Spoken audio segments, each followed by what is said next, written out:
Bung Jering, Anda mengatakan bahwa jika Anda sedang sakit nih ya, jangan mau dites COVID, CV maksudnya COVID ya. Fokus sembuhkan sakit Anda dengan cara biasa yang sesuai dengan penyakitnya. Yang jauh lebih bahaya dari COVID adalah ketika ini BG, maksudnya Bill Gates maksudnya ya, Anda mengatakan itu? Saya bilangnya beli gatas sih. Oke, mengendalikan apa yang ada dalam tubuh Anda. Ada satu lagi saya ingin bacakan. Selamat pagi, jika ada yang menentang saya ke RS, rumah sakit maksudnya, untuk berinteraksi dengan pengidap COVID atau menantang saya disuntik virus COVID, saya akan terima tantangannya dengan syarat, jika saya selamat, seluruh dokter di Indonesia, seluruh awak media, ya selebriti segala macam ini, terbukti masih menyuarakan lockdown, wajib sukarela ke kantor polisi minta dibui. Wah, ini saya termasuk yang harus minta dibui dong nih. Jika Anda menyuarakan lockdown ya. Oh, ini hanya untuk menyuarakan lockdown. Kalau PSBB enggak ya? Baca, kan? Kalau PSBB tidak? Itu bisa dibicarakan. Oh, bisa dibicarakan. Masih bisa dibicarakan. Oke. Saya ingin tanya, apa yang kemudian Anda tudingkan sebagai konspirasi dari Bung Hermawan tadi sudah dijawab. Pertama, soal rapid test. Rapid test memang ada kemungkinan salah. Ada false negatif, false positif. Tapi swab test atau PCR, ya, itu 96% betul, valid. Kemudian tadi yang kedua Anda katakan sebagai ada buku, ada film, itu semua mengait ke SARS-1, SARS sebelumnya. Saya yakin bahwa Anda juga paham tentang SARS. Bahwa ini adalah SARS yang kedua, COVID. Jadi apa kaitannya konspirasi dengan data-data itu? Semua sudah dijawab oleh Bung Hermawan. Ya, oke. Saya punya pertanyaan, kenapa Bill Gates selain mengadakan event 201, sebuah simulasi cara mengatasi virus yang kebetulan namanya Corona, COVID, kenapa juga Bill and Melinda Foundation memproduksi sebuah seri dokumenter di Netflix berjudul Pandemic di waktu yang bersamaan? Oke? Apa kaitannya? Berapa banyak kebetulan sampai ia mustahil secara matematika, Mas? Oh, jadi ini kebetulan sehingga Anda mengaitkan bahwa ini konspirasi. Karena kebetulannya terlalu banyak, it's too many coincidence. Dan mereka, Bill Gates sudah lama investasi di bidang digital ID, namanya ID 2020. Oke, yang bisa saya jelaskan di sini adalah kita tuh kenapa permainan statistik angka korban ini signifikan? Oke, jadi saya ilustrasikan begini, media mainstream merupakan karena elit global tidak bisa memakai tentara, tidak bisa memakai ormas untuk menakut-nakuti orang. Jadi mereka memakai senjata yang paling ampuh yang itu bernama media. Media mainstream itu menyerang manusia langsung ke rumah mereka, langsung ke kehidupan mereka, ke handphone mereka, ke layar TV mereka.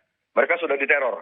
Ketika, seperti saya bilang tadi, kebohongan yang diulang berkali-kali itu akan menciptakan realita yang seperti yang diharapkan oleh mereka. Jadi ketika masyarakat percaya akan sebuah berita yang terus-menerus dikabarkan, itu akan membuat orang, bagi yang belum tahu, ada yang namanya psikomatik. Ketika kita mendengarkan atau memikirkan tentang sebuah penyakit, secara terus-menerus, meskipun kita tidak sakit, kita akan merasakan gejalanya. Dan gejala yang dipakai oleh COVID ini adalah gejala penyakit yang paling umum di dunia. Gitu loh. Maksud Anda COVID adalah penyakit yang paling umum, sama seperti flu biasa misalnya? Gejalanya. Gejalanya sama? Ada sesak nafas dan lain sebagainya? Ya, itu gejala yang paling umum di dunia itu. Sesak nafas, sakit tenggorokan, mual. Yang menyebabkan kematian? Yang meninggal, Mas harus hati-hati loh. Yang selamat dari COVID ini 99% lebih loh. Yang meninggal itu kebanyakan karena mereka memang sudah dalam kondisi kritis, mereka sudah punya penyakit bawaan, dan mereka di usia lansia. Data kematian dari seluruh dunia sekitar 4-5%, jadi 95% yang sembuh. Tapi di Indonesia jauh di bawah itu. Kenapa, Mas? Anda katakan tadi yang meninggal, yang sembuh itu 99%. Datanya 5% meninggal, artinya 95% atau 94% bahkan yang sembuh. Jadi tidak 99%. Itu data dari WHO. WHO itu, Mas, di titik ini saya tidak percaya apapun kata WHO karena WHO sudah terbukti. Tedros, jika Anda search tentang Tedros ya, ketuanya WHO, dia punya rekam jejak yang gelap di Ethiopia. Dan dia sudah lama, ini bahasa kasarnya, dia tuh sudah lama menjadi anak buahnya, tanda kutip anak buah Bill Gates. Dia banyak terlibat di proyek-proyek filantropi Bill Gates yang sebelum-sebelumnya. Gitu loh. Jadi saya di poin ini, jika acuan referensi Anda, tapi WHO bilang begini, WHO sendiri aja nggak tahu mereka itu siapa loh. If you read WHO, who? You know? Jadi di poin ini, jika Anda pakai acuan data Anda, WHO mengatakan. Jadi kalau nggak pakai WHO, pakai data siapa? Anda punya tim Makanya- statistik sendiri mungkin? Enggak, makanya begini loh Mas. Dari mana Anda bisa mengatakan 99%? Dari hasil diskusi saya dengan Dr. Tirta, kami sepakat jika berita kesembuhan, jika Anda berusia di bawah 50 dan Anda imun Anda meskipun tidak super sehat, tidak super sempurna dengan orang-orang yang mempunyai diet yang sangat sempurna, chances Anda sembuh itu sangat besar. Oke, itu kan karakternya, tapi angka 99%. Saya ingin mengetahui dari mana angka itu. Karena sampai sekarang tidak ada satupun orang meninggal yang hanya karena COVID. Bukan, 99% kan data fix, data real. Itu sudah melakukan perhitungan. Kalau WHO jelas, ada data seluruh dunia, Worldometers, dari John Hopkins University misalnya. Tapi Anda menyebutkan 99%. Dari mana data itu? Dari apa? University apa? John Hopkins University. John Hopkins University di-funding oleh Rockefeller dan... Oke, terlepas dari itu, terlepas dari tudingan Anda, saya mengetahui 99% yang Anda katakan tadi, data dari mana? Data dari ini loh Mas, jika memang COVID ini sebegitu mematikan yang seperti yang digambarkan oleh media-media saat ini, semua 80% sudah meninggal ke orang-orang. Seperti itu. Buktinya sampai sekarang... Anda belum menjawab saya, Bung Jering. 99% Anda katakan sembuh corona. Penyakit corona 99% sembuh. Itu data dari mana? Jika Anda tidak berusia di atas 60-an dan Anda tidak memiliki penyakit bawaan, Anda akan sembuh. Buktinya sudah banyak banget pasien yang sudah sembuh. Sekali lagi itu karakternya, tapi angkanya yang saya tanyakan. Saya ke Bung Hermawan. Bung Hermawan, betulkah kemudian apa yang disampaikan oleh Bung Jering 99% penderita corona sembuh? Oke, jadi ginilah ya, saya coba bandingkan antara SARS, MERS, dan COVID ya, karena ini rumpun corona ya. Jadi waktu SARS kejadian tahun 2002, kasusnya di dunia itu sekitar 8 ribuan, dan SARS juga mulai dari Cina. Jadi mortality rate dia 10%. Artinya kalau 10% mortality rate, sisanya sembuh. Begitu, jadi 90% sembuh. Nah, 90%, oke. Ya itu SARS ya tahun 2002. Ya. Kemudian MERS tahun 2012 kurang lebih 2.500-an orang di dunia, 37% itu meninggal. Artinya sekitar 63% sembuh. Ya. Kemudian COVID tahun 2019 mulainya dan puncaknya 2020 ini, angka yang disebutkan Bung Aiman sudah lebih dari 3,6 juta orang terinfeksi sejauh ini. 3-4%-nya mortality rate, artinya dalam meninggal ya. Betul. Sekitar 260-an ribu sejauh ini ya. Artinya lebih dari memang 90% sejauh ini kejadian di beberapa wilayah contohnya itu mungkin disembuhkan. Tetapi sembuh atau tidak ini bukan di situ persoalannya dalam kasus COVID ini. Persoalannya dengan sana. Ya, boleh saya teruskan? Silakan. Sekarang kita bicara teori konspirasi. Konspirasi yang paling luar biasa itu bila konspirasi itu dikendalikan oleh kekuasaan. Sekarang kalau kita negara-negara populer di dunia seperti Rusia, China, Amerika, Israel, Inggris, itu adalah negara-negara power dengan populer yang luar biasa dan semuanya sekarang luluh lantak dalam arti kesakitannya itu luar biasa karena corona ini. Saya mengulang. Tunggu sebentar, saya berikan kesempatan Bung Jering. Anda mengatakan enggak. Ada negara yang kemudian tidak kolaps hari ini, ada kemudian negara yang tidak sama sekali, negara besar kita bicara ya. Kolaps itu diciptakan oleh pemerintahnya sendiri. Saya punya teman di semua yang negara yang disebutkan oleh Mas Dokter tadi, saya punya teman di negara itu semua. Mereka bilang itu semua mainstream media mengabarkan hal yang tidak sebenarnya. Padahal? Di sana sebenarnya biasa, normal, rumah sakit sepi di sana semua. Rumah sakit sepi, di mana Anda punya data itu? Silakan Anda gali sendiri, karena data-data... Anda kan katakan tadi dari teman Anda di mana itu? Teman saya ada di London, teman saya ada di California, teman saya ada di Australia, teman saya ada di Italia. Oke, di London, di California rumah sakit sepi? Sepi, ya. Rumah sakit sepi? Sepi. Jadi kalau Anda lihat dari Reuters misalnya, dari Reuters, dari CNN misalnya, dari Fox, Reuters itu siapa fundingnya? Mas harus dari BBC, itu semua bohong. Anda bicara Reuters, Reuters itu fundingnya siapa, dimiliki oleh gininya Soros apa tidak, Rupert Murdoch apa tidak? Jadi kalau seandainya mereka kemudian melakukan peliputan di rumah sakit yang memang melakukan protokol COVID dan memang hampir seluruhnya di sana. Saya juga baru melihat kemudian beberapa televisi di luar negeri, apakah itu kemudian rekayasa? Anda menyebutkan itu sebagai televisi luar negeri sama dengan televisi di Indonesia. Enggak semua yang mereka siarkan itu benar. Anda sendiri tahu itu kok. Saya yakin Anda tahu itu. Anda bukan orang bodoh. Jurnalis, kewajiban jurnalis pertama adalah pada kebenaran. Ketika ada jurnalis yang tidak pada kebenaran, maka dia bukan jurnalis. Oke, statement Anda itu sama nilainya dengan orang bilang pemuka agama adalah orang yang baik. Itu sama nilai statement Anda seperti itu. Saya ingin bertanya, Anda meyakini bahwa rumah sakit di luar negeri sesungguhnya santai-santai aja kosong? Banyak yang kosong, tapi yang berita diamplifikasi, yang diangkat ke internasional itu rumah sakit yang kebetulan lagi penuh. Dan ada banyak bukti, footage yang dipakai di rumah sakit Italia, rumah sakit di Amerika itu footage-nya sama semua gambarnya. Jadi mereka memakai gambar yang sama di semua rumah sakit yang katanya kotanya lagi rusuh, lagi COVID. Buktinya di Bali nggak ada rumah sakit yang rusuh tuh, nggak ada tempat yang butuh relawan, nggak ada. Media memberitakan 400 orang di Bangli ya, di area Bangli positif. Padahal itu cuma rapid test. Berita naik di metro sudah bilang positif. Positif rapid test. Ada positif rapid test, ada positif corona. Anda baca secara detail apakah positif rapid test atau positif corona? Karena dua hal yang berbeda. Mereka baru rapid test, beritanya sudah naik 400 warga Bangli positif corona. Ngerti nggak? Metro TV, Metro yang angkat itu. Itu kurang ajar nggak tuh? Coba bayangin perasaan masyarakat yang dibilang positif itu. Mereka tidak tahu apa-apa, orang-orang kampung ini. Mereka dites, mau aja dites, terus mereka tiba-tiba ngeliat berita, ternyata kita sudah positif. Gimana dropnya mereka? Secara psikomatik mereka stresnya gimana? Kalau yang punya sakit jantung mereka akan meninggal. Lalu ketika mereka meninggal, mereka akan dilabeli sakit COVID.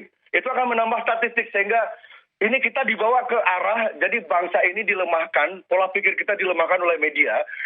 Kita nanti suatu saat kita akan tiba di satu titik ketika semua menyerah, dan akhirnya kita akan...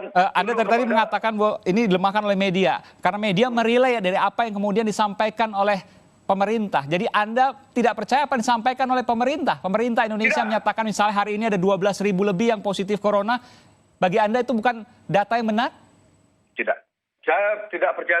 Saya percaya Pak Jokowi. Saya percaya Pak Jokowi, Pak Terawan, beliau berdua itu tahu skenario COVID yang sebenarnya mereka tahu. Makanya Pak Terawan itu sebenarnya langkahnya sudah benar di awal. Tapi karena Pak Terawan bukan najwa, karena sosok beliau yang culun, ketika beliau menganjurkan orang agar santai, tenang, penyakit ini akan sembuh dengan sendirinya, karena dia sosoknya tidak meyakinkan, akhirnya dia dibully oleh netizen, akhirnya menimbulkan polemik, akhirnya Terawan disuruh diam sama nggak tahu siapa yang nyuruh dia diam.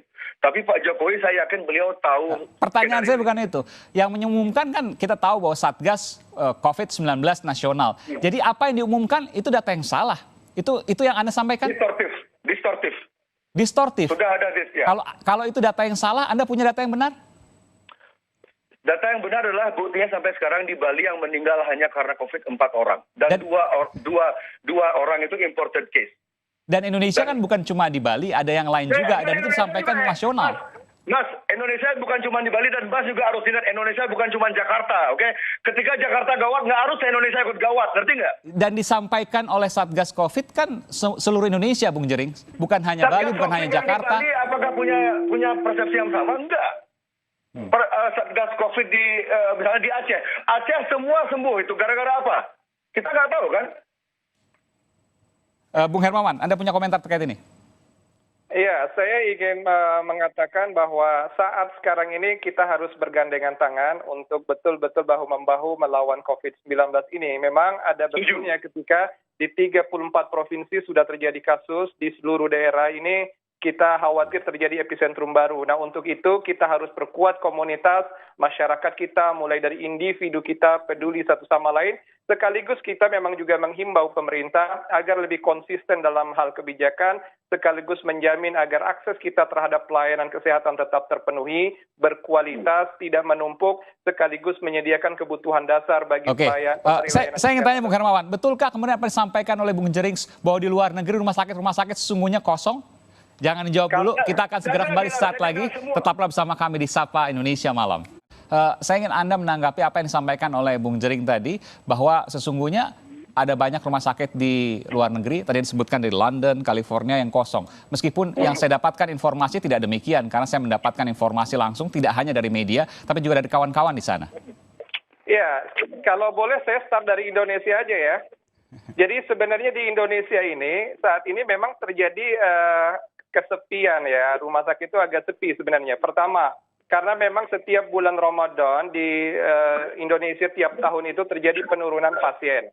Yang kedua, di Indonesia itu saat ini memang banyak fokus karena COVID-19, sehingga orang kalau cuma punya simptom yang sederhana untuk kekhawatiran kesehatan tidak perlu berobat ke rumah sakit. Jadi juga memang di rumah sakit tertentu tidak semua rumah sakit. Karena rumah sakit rujukan COVID di dunia pun, seperti di Jerman, di Italia, di Inggris itu, pada awalnya itu memang ada rumah sakit yang rujukan juga seperti Indonesia. Tidak semua rumah sakit itu menangani COVID-19. Tetapi semakin banyak, semakin tinggi kasus per kasus, maka kapasitas rumah sakitnya dibenahi. Dan hampir semua rumah sakit di Eropa siaga untuk COVID-19.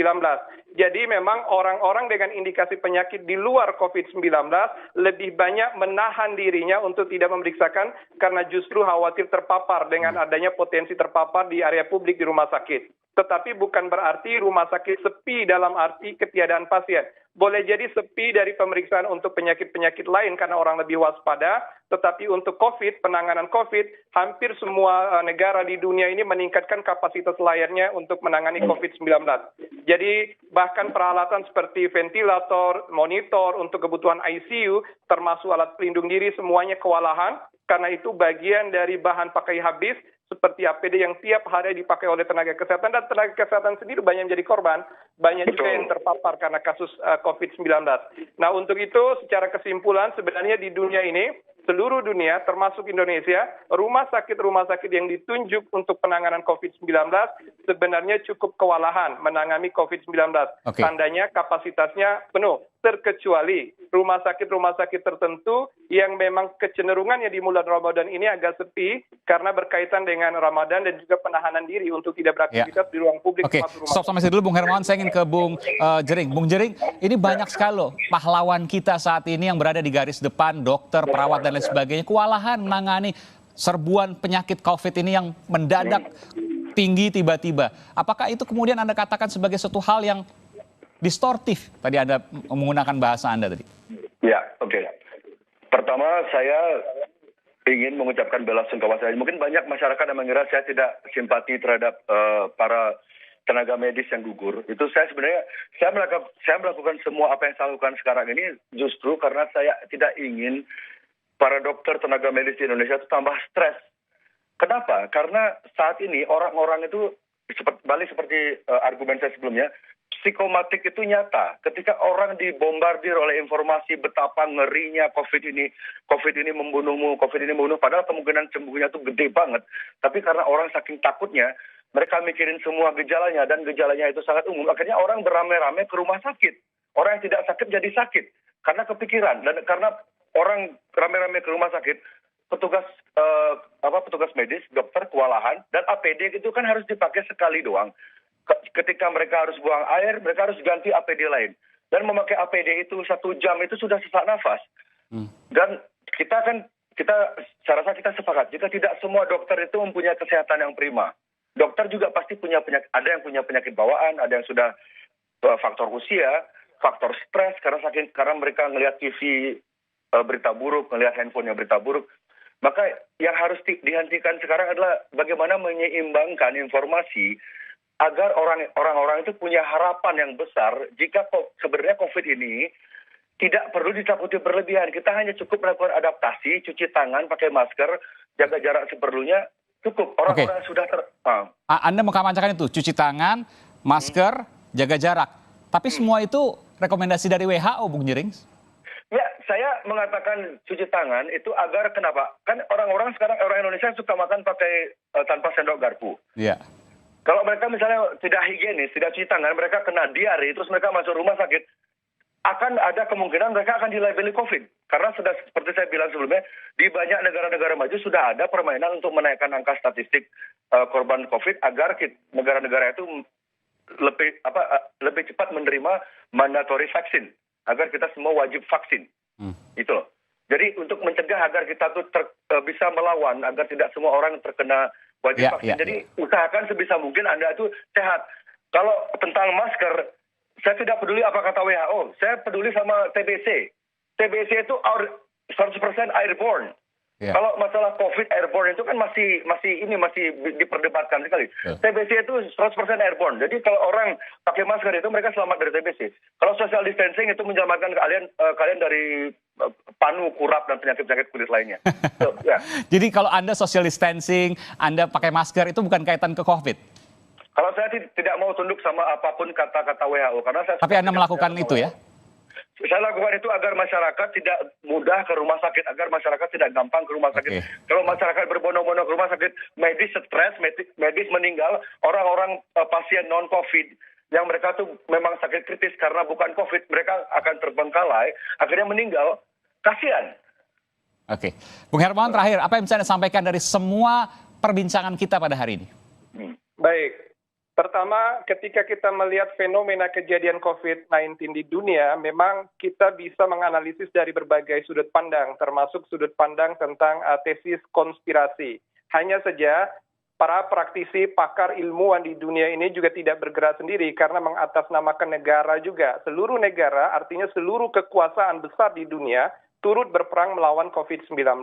Untuk itu, evidence base atau dasar bukti lapangan inilah yang mendasarkan kita pada pengambilan kebijakan, strategi dan prioritas.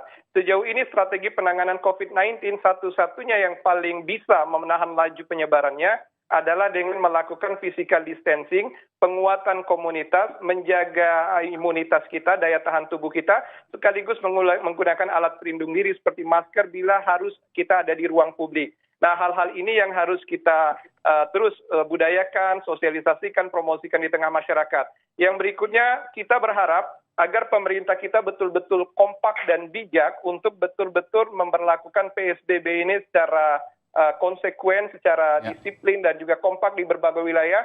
Karena di Indonesia 34 provinsi sudah berlangsung dan seluruh Jawa sudah red zone. Untuk itu kita berharap agar pemerintah juga tidak perlu mengeluarkan kebijakan-kebijakan yang kontraproduktif. Semisal ada wacana relaksasi PSBB, tetapi justru harapan kami semua sebagai praktisi kesehatan untuk terus meningkatkan kedisiplinan dan payung kebijakan melalui PSBB. Semoga Indonesia melalui hikmah Ramadan ini keluar dari problema COVID-19 dan kita kembali menumbuhkan semangat baru untuk hidup kita. Baik, terima kasih Bung Hermawan Saputra dari Dewan Pakar Ikatan Ahli Kesehatan Masyarakat dan juga terima kasih Bung Jerings, musisi yang kemudian menyuarakan hal-hal seperti ini. Terima kasih dan sehat untuk kita semua. Sehat untuk Bung Jerings juga, terima kasih. Sehat, terima kasih Bung Jerings. Ya. Selamat malam.